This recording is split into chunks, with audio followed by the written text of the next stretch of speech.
അസ്സലാമു അലൈക്കും.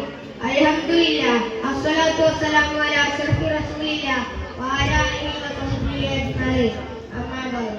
ഏറ്റവും ബഹുമാനാദരവുകൾ നിറഞ്ഞ ഉസ്താദുമാരെ, രക്ഷിതാക്കളെ, പ്രിയപ്പെട്ട നാട്ടുകാരെ, സ്നേഹം നിറഞ്ഞ സുഹൃത്തുക്കളെ, അനാഥനായി ജനിച്ചു വളർന്ന് ലോകത്തിന്റെ നായകസ്ഥാനം ഏറ്റെടുത്ത അന്ത്യപ്രവാചകൻ മുത്തു മുഹമ്മദ് മുസ്തഫ സല്ലല്ലാഹു അലൈഹി വസല്ലം തങ്ങളുടെ ജന്മം കൊണ്ട് അനുഗ്രഹീതമായ ഈ സുന്ദര ദിനത്തിൽ നിങ്ങൾക്ക് മുൻപിൽ ആ പ്രവാചകനെ കുറിച്ച് രണ്ടു വാക്ക് സംസാരിക്കുവാൻ എനിക്ക് വേണ്ടിയ അല്ലാഹുവിനെ ഞാൻ ആദ്യമായി സ്തുതിക്കട്ടെ.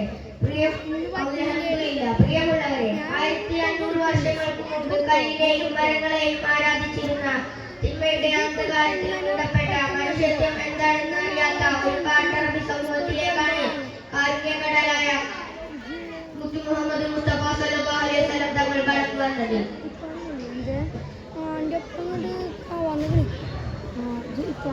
ചെറുപ്രായത്തിൽ തന്നെ അലമിന്റെ നോവന പേര് ലഭിച്ച നമ്മുടെ നബിക്ക് കുറഞ്ഞ കാലം കൊണ്ട് തന്നെ ആ ജനതയ്ക്കിടയിൽ സത്യവും നീതിയും ധർമ്മവും പരമവാനും ജനങ്ങളെ നേർവഴിക്ക് നയിക്കുവാൻ ജനങ്ങളെ നന്മയിലേക്ക് നയിച്ചതിന്റെ പേരിൽ സ്വന്തം നാടും വീടും വിട്ടു പോകേണ്ടി വന്നു ആ പ്രവാചകന്.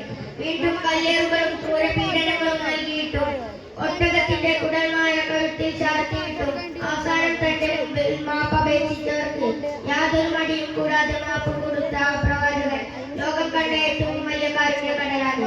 ആ മുത്തിയ റസൂലിന്റെ പേരിൽ ധാരാളം സ്വലാത്തുകൾ ചൊല്ലാനും അവിടുത്തെ മാർഗം പിൻപറ്റി ജീവിക്കാനും അല്ലാഹു നമുക്ക് നൽകുമാറാകട്ടെ.